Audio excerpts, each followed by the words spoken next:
Portugal via Smethwick. Sometimes Pops was asked to help repair brick kilns in a brick factory in a town called Kenilworth, not far from where Nana and Pops lived.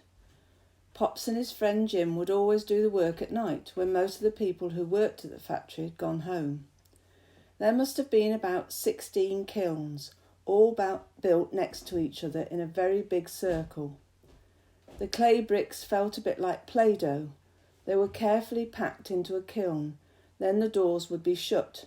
The fire, which travelled slowly from kiln to kiln, would be let into the kiln that had just been filled with the wet bricks, and then left until the fire had done its job, and all the bricks had become rock hard. Then the kiln would be emptied, and the bricks loaded onto lorries and transported to different building sites. Even when a kiln had no fire inside, it was still very hot. Pops's job was to take out any of the old fire bricks that were part of the kiln roof but had been damaged over time by the heat, and then to put new ones in with a special fire cement. He had to race into the hot kiln, put 3 or 4 bricks into place and race out as quick as he could before he became a hard-baked brick too. When Pops described to Nana what the job involved, he realised he had made a big mistake in telling her, and was grateful that he had learnt to jump out of the things that become very hot.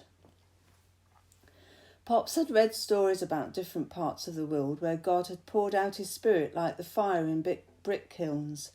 Somewhere in the factory there was always at least one kiln filled with clay being made into bricks by a red-hot fire, and somewhere in the world God was doing the same thing in his church, pouring out his love and power into people, and making those people into a living building where Jesus can carry out doing all his incredible works.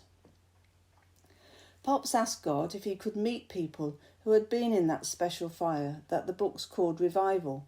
So God sent him to Portugal, where he was to meet Brazilians. This is how he did it.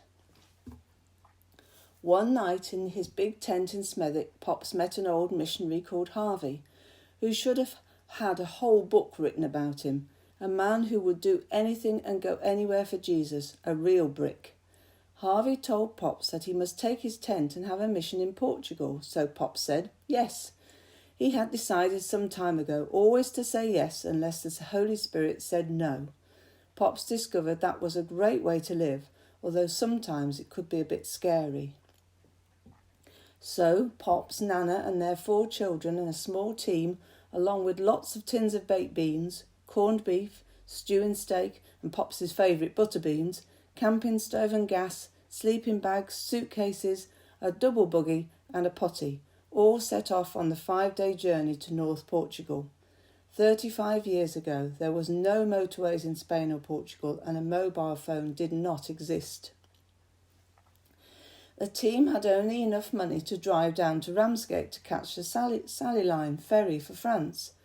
What the team didn't know was that Pops had no money for the ferry tickets or fuel for the rest of the journey through France and Spain. Pops had told God that little problem, and God had said, "Trust me and don't tell anyone." The only other person to know was Nana, who always knew everything about everything, especially how many pennies Pops had left in his pockets, and she knew all the pockets were empty.